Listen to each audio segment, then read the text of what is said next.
Hey, this is your next door neighbor with part 4 of proof that the Bible is real and can tell the future. This is something that skeptics and atheists can't deny.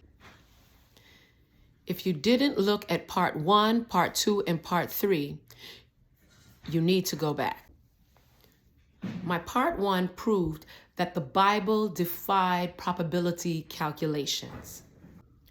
Part 2 and 3 reviewed 2 chapters in Daniel that addressed events that happened up to 1,000 years later. And now we're at part 4. Stay tuned. Listen to me now.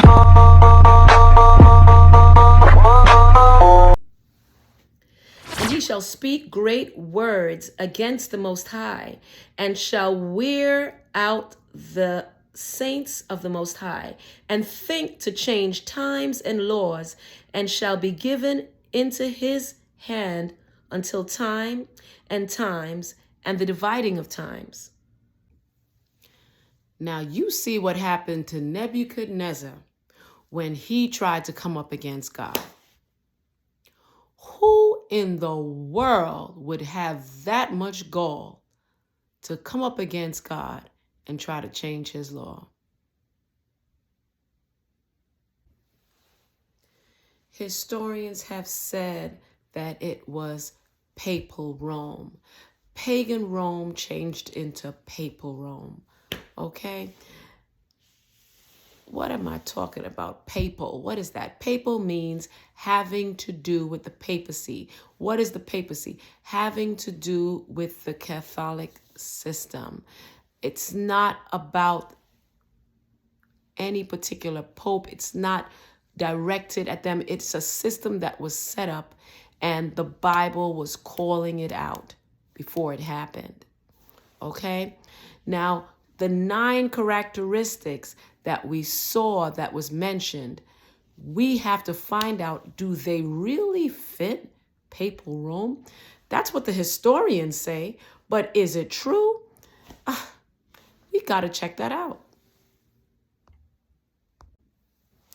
Now, if you go to part 1, you know that we reviewed this study by Dr. Peter Stoner, who was a former chairman of engineering, astronomy, and mathematics. And we know that after his study of years of study with over 600 students and at a college, the possibilities of 8 predictions coming true with one person is 1 in a trillion to the 10th power. So now this Daniel 7 is now Daniel 7 verse, Daniel 7, pretty much 1 to 8, 1 all the way to 23. The ones we're talking about is pretty much 9 predictions about this one system.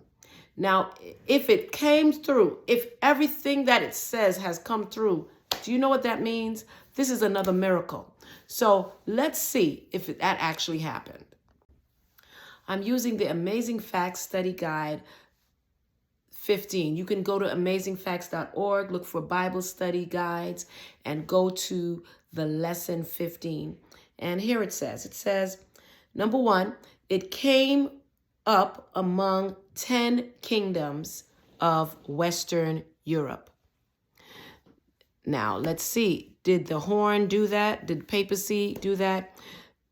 The geographical location of the papal power is in Rome, Italy, in the heart of Western Europe. That's 1 down. It would have a man at the head who speaks for it. The papacy meets this identifying mark because it does have 1 man at the head, the Pope, who speaks for it. Next, 3 kingdoms would be plucked up to make a way for the rise of the papacy. Now, we talked about this, but historians show the emperors of Western Europe were largely Catholic and supported the papacy. 3 Arian kingdoms, however, did not. the Vandals, the Heruli, and the Ostrogoths. So the Catholic emperors decided that they must be subdued or destroyed. Here is how theologians and historians Dr. Mervyn Maxwell describes the results in Volume 1, page 129 of his book, God Cares.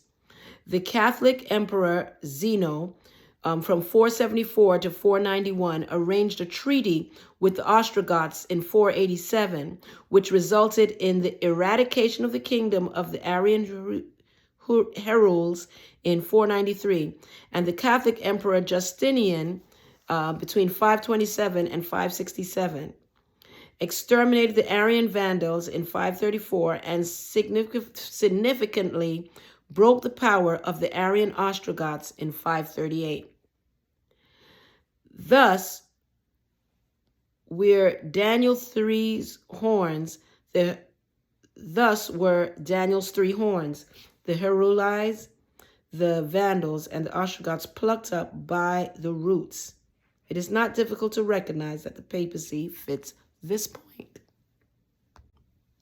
Next, it says it would be different from the other kingdoms. The papacy clearly fits this description as it came on the scene as a religious power and was different from the secular nature of the other 10 kingdoms, which is true. Next, it would make war and persecute the saints.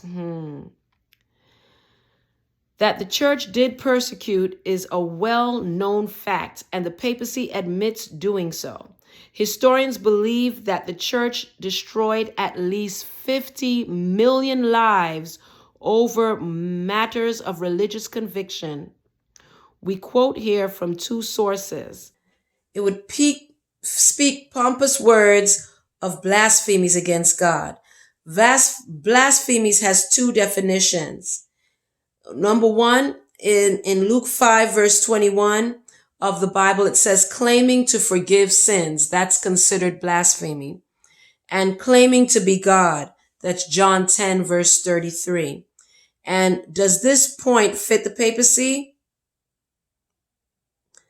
Let's first look at the evidence for its claiming to forgive sins, taken directly from its own literature. Does the priest truly forgive sins, or does he only declare that they are remitted?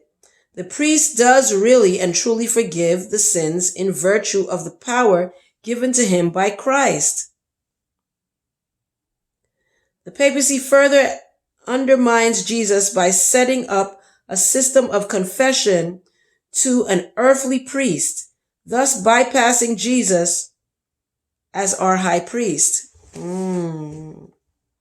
Next,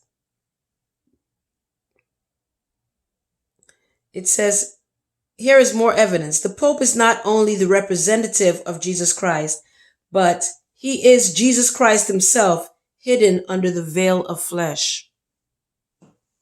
Mercy. It says it would emerge from the fourth kingdom of iron, which was Rome, which is the pagan Rome. And we quote from two authorities on this point.